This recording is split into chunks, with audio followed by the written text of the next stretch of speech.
আচ্ছা বলুন তো, মহাকাশে কি শব্দের অস্তিত্ব আছে? অনেকেই এর উত্তরে না বলবেন। আমরাও এতদিন ধরে তাই জেনে এসেছি, কারণ আমরা জানি মহাকাশ তো মহাশূন্য, তার বেশিরভাগ স্থানই শূন্য। সেখান দিয়ে শব্দ তরঙ্গ যাবে কি করে? আর সেটা না হলে শব্দের অস্তিত্বই বা থাকবে কিভাবে? কিন্তু আমাদের সেই ধারণাকে ভুল প্রমাণিত করে মহাকাশের এমন সব মহাজাগতিক শব্দ প্রকাশ করেছে নাসা, যা শুনলে যে কারো মনে হবে এ বুঝি হাজার হাজার ফেরেশতাদের একসঙ্গে গাওয়া কোনো জিকির। কি বিশ্বাস হচ্ছে না? শুনুন তাহলে।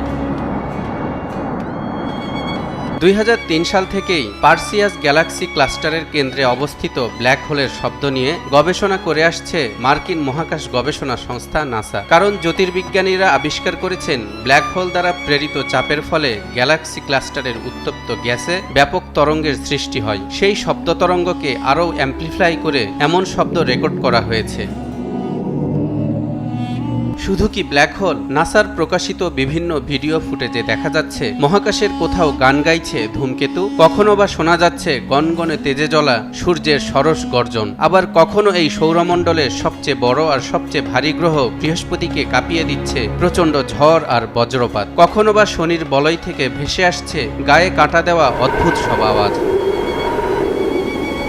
গবেষকদের মতে মহাকাশে ছড়িয়ে থাকা বিভিন্ন কণা বা নক্ষত্রের বিকিরণের ফলে কম্পন বা ভাইব্রেশন সৃষ্টি হয়। সেখান থেকেই এসব শব্দের উৎপত্তি ঘটে। মূলত এসব শব্দ ইলেকট্রোম্যাগনেটিক ওয়েভ হিসেবে থাকে, যার কম্পাঙ্ক এতটাই কম বা বেশি যা প্রথম দিকে মানুষের শোনার উপযোগী থাকে না। পরবর্তী সময়ে সেগুলোকেই শ্রবণযোগ্য শব্দ তরঙ্গে রূপান্তরিত করা হয়।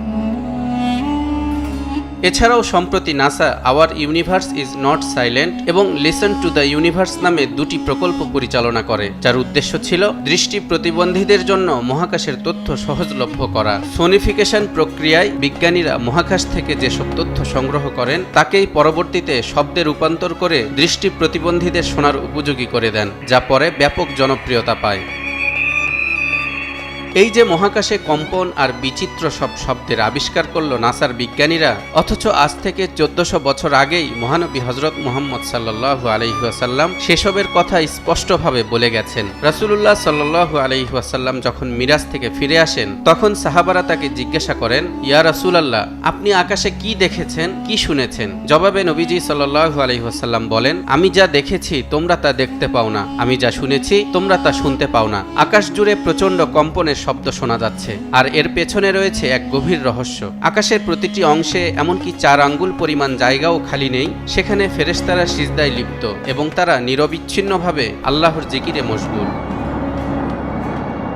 লক্ষ্য করলে দেখা যাবে 1500 বছর আগেই রাসূল সাল্লাল্লাহু আলাইহি ওয়াসাল্লাম উল্লেখ করেছিলেন আকাশে কাঁপুনির মতো শব্দ হয়। নাসাও বলছে এই শব্দগুলো কাঁপুনির কারণেই সৃষ্টি হয়। এমনকি গবেষণার সাথে যুক্ত একজন বিজ্ঞানী মন্তব্য করেছেন, শব্দ শুনে তার মনে হয়েছে যেন একত্রে বিলিয়ন বিলিয়ন মানুষ গ্রেগরিয়ান চ্যান্ট গাইছে। গ্রেগরিয়ান চ্যান্ট হলো খ্রিস্টানদের এক ধরনের ধর্মীয় সঙ্গীত, যা একসঙ্গে গাওয়া হয়। তবে 1400 বছর আগে মহানবী হযরত মুহাম্মদ সাল্লাল্লাহু আলাইহি ওয়াসাল্লাম বলেছিলেন আকাশে ফেরেশতারা একত্রে আল্লাহর জিকির করছেন।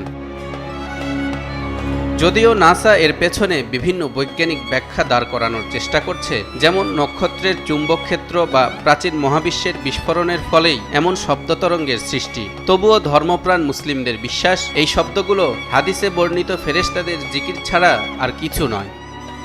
তালহা ইবনে রেজা, নিউজ 24।